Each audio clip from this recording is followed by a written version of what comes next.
My name is Ethan, and for nearly 8 years, Oak Ridge Estates had been my sanctuary, a place of manicured lawns, predictable routines, and blissful anonymity. I'm an architectural engineer, a profession that perhaps explains my appreciation for order and precision. I'm not one for neighborhood drama. I lend tools, collect mail for vacationing neighbors, and offer a polite wave. Nothing more, nothing less. My house, a well-maintained 2-story, reflected my personality. Understated, functional, and exceeding the somewhat lax HOA standards, though I never sought accolades for it. Life was, in a word, predictable, until the Wilkinsons moved in across the street. They purchased the Colonial Revival, a house that, in its former life, had exuded a quiet charm. The charm, however, seemed to vanish with the arrival of the new owners. Michael, the husband, appeared harmless enough, a bit weary perhaps. But Claire, or Trish, as she insisted on being called, made an immediate and frankly unsettling impression. She arrived at their housewarming party, a folder clutched in her hand like a weapon, filled, I later learned, with neighborhood improvement suggestions. She announced, with a smile that didn't quite reach her eyes, her intention to run for the HOA board. I remember watching several of my neighbors exchange knowing, slightly pained glances. I, however, was still blissfully unaware that I would soon become the primary target of her improvements. The yellow, obnoxiously bright Mercedes G63 she drove should have been my first clue. It was as subtle as a foghorn. And their daughter, well, let's just say the apple didn't seem to be falling too far. The folder, it turned out, was just the beginning. The previous spring, I had installed solar-powered LED driveway markers. Tasteful bronze fixtures, they sat flush with the driveway's edge, casting a soft, ambient glow at night. They were fully compliant with HOA guidelines. I even had written approval. I'd always appreciated the subtle illumination, a practical touch that added a hint of elegance without being ostentatious. About 3 weeks after the Wilkinsons' grand arrival, complete with movers and Trish's relentless instructions, I came home to find 2 of my lights smashed. Shattered plastic and twisted metal. My initial thought was simple accident. A delivery truck, perhaps. No big deal, I muttered, ordering replacements online. I installed them that weekend, taking extra care to ensure they were perfectly aligned. 4 days later, the replacements met the same fate. 4 more lights destroyed. This time, however, there were clear tire tracks. Someone had deliberately driven over them. A prickle of unease ran down my spine. It could still be an accident, I reasoned. Someone backing out of my driveway carelessly. But the doubt lingered. I replaced the lights again, the cost starting to add up, a knot of annoyance tightening in my stomach. I was meticulous, and the willful destruction went against the core vol of it. Then, one evening, while grilling on my deck, a perfectly normal suburban activity, I witnessed the culprit in action. Trish's yellow G63, a vehicle that seemed to scream for attention, came barreling down the street. It slowed as it approached my house, then, with a deliberate swerve, veered onto my driveway, crushing 3 more lights with an audible crunch before straightening back onto the road. I stood there, spatula in hand, speechless. She hadn't even bothered to hide her actions. The next morning, I marched across the street, a controlled fury simmering beneath my calm exterior. Michael answered the door, looking like he hadn't slept, a half-empty coffee mug in his hand. "Morning, Ethan. Everything okay?" he asked, a genuine concern flickering in his eyes. "Not exactly," I replied, my voice even. "I need to talk to Claire, Trish, about my driveway lights." His expression shifted instantly, a mixture of discomfort and resignation. Ah, Trish, he called over his shoulder, emphasizing her preferred name with a subtle wince. Ethan's here about the lights. That told me everything he knew. Claire appeared, impeccably dressed, not a hair out of place. Yes? What about them? She demanded. No pretense of politeness. I saw you deliberately drive over them yesterday, I said, maintaining my composure. That's vandalism. Those lights cost $50 each to replace. She crossed her arms, a defiant glint in her eyes. Those lights are tacky and bring down property values. The HOA needs stricter guidelines. They're a distraction and a hazard. They were approved by the HOA, I countered, pulling out a folded copy of the approval letter from my pocket. I have the documentation. She waved a dismissive hand. Well, the board made a mistake. I've submitted a proposal to ban them. Until then, I suppose accidents will happen. Her smile was tight, almost cruel. Deliberately destroying property isn't an accident, I said, my voice hardening. It's against the law. Michael looked increasingly uncomfortable, staring intently into his coffee mug as if searching for answers at the bottom. Prove it was deliberate, she challenged. And even if you could, do you really want to be that neighbor? The one who calls the police over a few plastic lights? That won't win you any friends. I knew I was hitting a brick wall. Please stay off my property, I said firmly, turning to leave. As long as your lights protrude into the public street, I can drive wherever I want, she called after me, her voice dripping with smug satisfaction. The sound of her laughter followed me across the street. I only have to take a deep breath and back to my home. That delightful exchange, as you might imagine, didn't exactly resolve the issue. In fact, it escalated. Now, it seemed Trish was making special trips just to destroy my lights, sometimes twice in a day. I installed a doorbell camera, hoping to catch her in the act, but its limited field of view didn't capture enough of the driveway to be useful as concrete evidence. I considered a more extensive security camera system, but decided to try reason one last time, this time with witnesses. At the next HOA meeting, I raised the issue during the open floor discussion. Several of my driveway lights have been repeatedly damaged by a vehicle deliberately driving over them, I stated, keeping my tone neutral. I'd like to remind everyone that destruction of property is both against HOA rules and local law. Before I could continue, Claire interjected, her voice dripping with sarcasm. Oh, please. Those gaudy lights are practically an invitation to be run over. They're right at the edge of the road where any car might accidentally clip them. My driveway is 15 feet from the road, I responded, my voice tight with controlled frustration. No one accidentally drives over them without leaving the street intentionally. Several neighbors nodded in agreement, a small flicker of support that only seemed to irritate Claire further.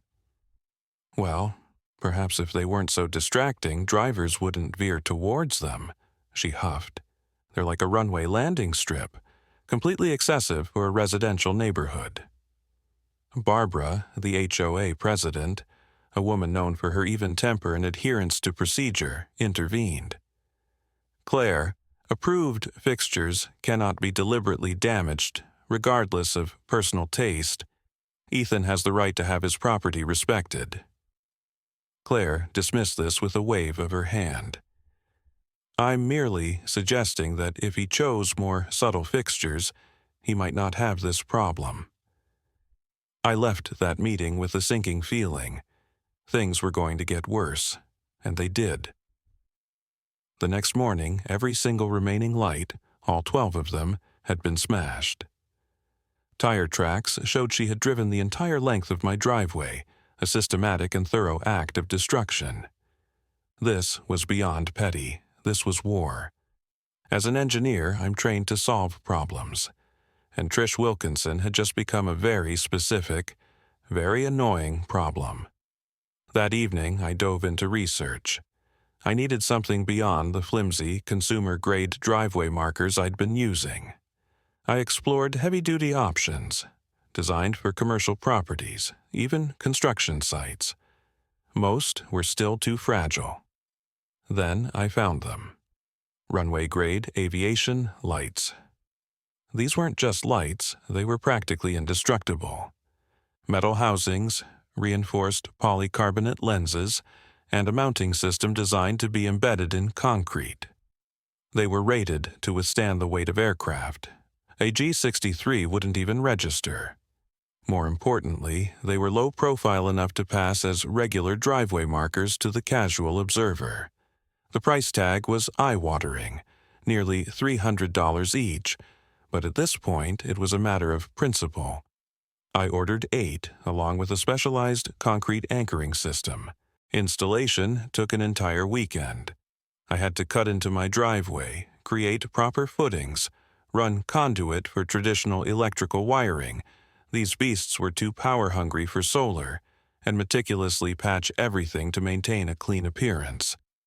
It was tedious, back-breaking work, but the result was satisfying. They looked almost identical to my previous lights, but functionally they were in a different universe. And then, the final touch, a new security camera system. 4K resolution, night vision, and a perfect, unobstructed view of my entire driveway. I positioned the main camera discreetly under my eaves, almost invisible. The system uploaded directly to cloud storage and sent alerts to my phone for any motion detection. I was ready. The wait wasn't long. 3 days later, my phone buzzed, a motion alert. I opened the app, my heart rate quickening with anticipation. There it was, Claire's yellow G63, approaching my house, slowing down as it neared my driveway, right on schedule. I watched, live, as she deliberately swerved, aiming for my new lights with a speed that suggested she expected another satisfying crunch. The impact was glorious. Her right front tire struck the first light at what I estimated to be 20 miles per hour. The light didn't budge. The housing, embedded 8 inches into solid concrete, was designed for a 737, not a pampered SUV. The tire, however, was not.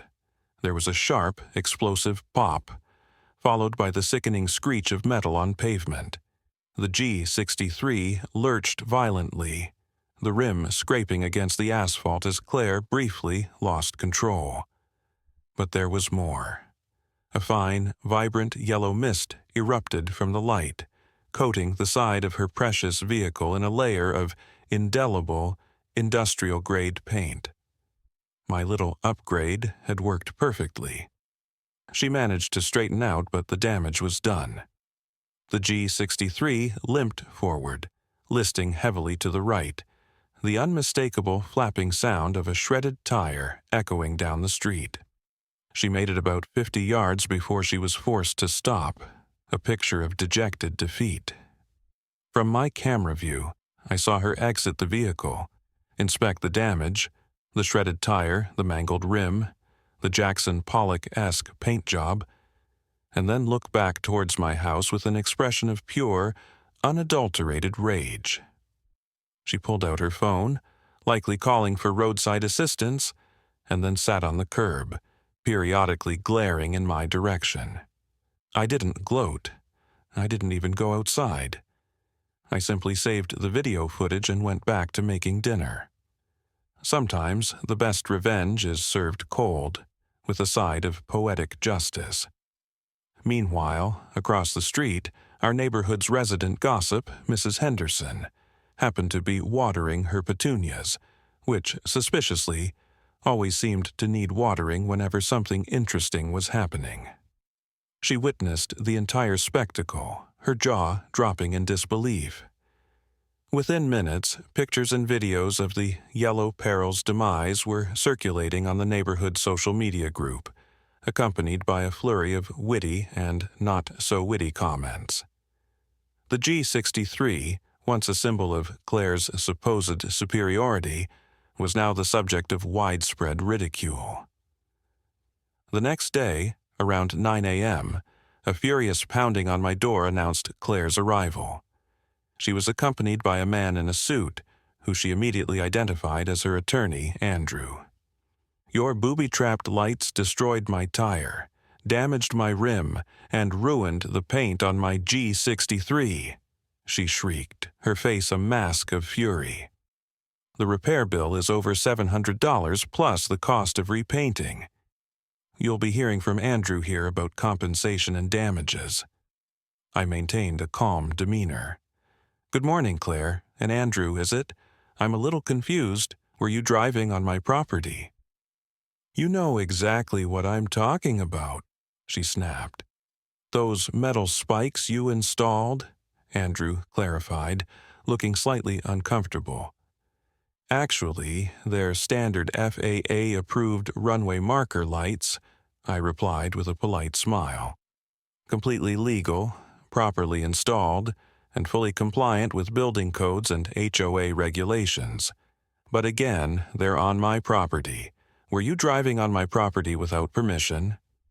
Andrew shifted uneasily. "Mrs. Wilkinson states that the lights protrude into the roadway, creating a hazard. They're installed 6 inches inside my property line," I countered. "But don't take my word for it." I pulled out my phone. I have high-definition video showing exactly what happened.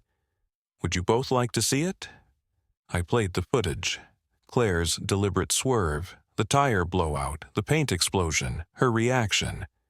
Andrew's expression grew increasingly grim. "As you can see," I continued, "Mrs. Wilkinson deliberately left the roadway to drive onto my property, apparently intending to destroy my lights, not for the first time, I might add." I reached into a folder and pulled out neatly organized documentation. I have records of all the previous incidents, totaling over $800 in damages. I then produced a small folded piece of paper. "And this," I said, handing it to Andrew, "is a transcript of a recording from our first conversation, provided by a concerned party." It was Michael's recording, of course. Before Andrew could respond, a small voice piped up. "Mommy, that's not fair. You did drive over his lights on purpose." It was Claire's daughter, who had been standing quietly behind her mother.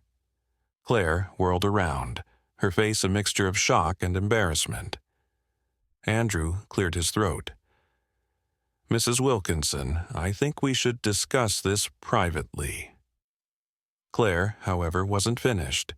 Her next battleground was the HOA. At the following month's meeting, I discovered she had, indeed, secured a position on the board. Her first order of business, a proposed amendment to prohibit industrial-grade lighting fixtures in residential applications. "These commercial fixtures," she explained, pointedly avoiding eye contact with me, "are inappropriate for our community aesthetic and pose safety concerns." Barbara, the HOA president, frowned. "This seems very specific, Claire. Are we talking about a particular instance?" "I'm talking about maintaining property values," Claire replied smoothly. I raised my hand. "The current guidelines already address fixture specifications. They don't restrict based on durability, nor should they." Suddenly, another board member, Mrs. Gable, spoke up. "Actually, Claire, I seem to recall you had a rather unfortunate incident with some driveway lights recently. Perhaps this amendment is a bit personal." It turned out Mrs. Gable had been the recipient of one of Mrs. Henderson's many, many phone calls. The room erupted in suppressed chuckles. Claire's amendment was effectively dead. Unable to attack my lights directly, Claire found another target. My garden shed. I'd built it years ago, matching the style of my house, but I'd never obtained the proper city building permit. A common oversight, as it was under the size threshold most homeowners believed required one. Claire somehow discovered this. She reported it. An inspector arrived. I received a notice: obtain retroactive permitting or remove the structure. The retroactive permit was expensive and a major hassle. Then came the handwritten note, slipped into my mailbox: proper permitting matters. So do proper driveway fixtures. Perhaps we can both reconsider our positions. Trish. Her game was clear. Leverage the shed to force me to remove the lights. Classic manipulation. But I wasn't about to be bullied.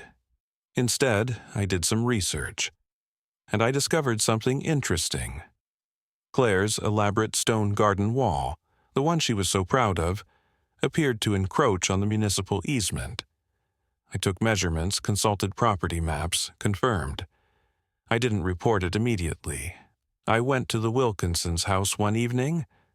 Michael answered, wary. I asked to speak to both of them. I received your note, I said to Claire, placing it on their coffee table, and I've considered your position. She smiled triumphantly. I thought you'd see reason.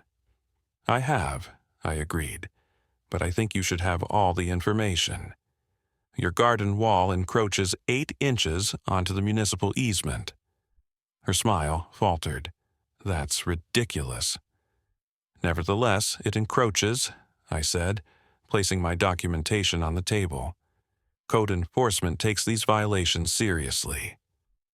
Michael picked up the documents, his concern growing.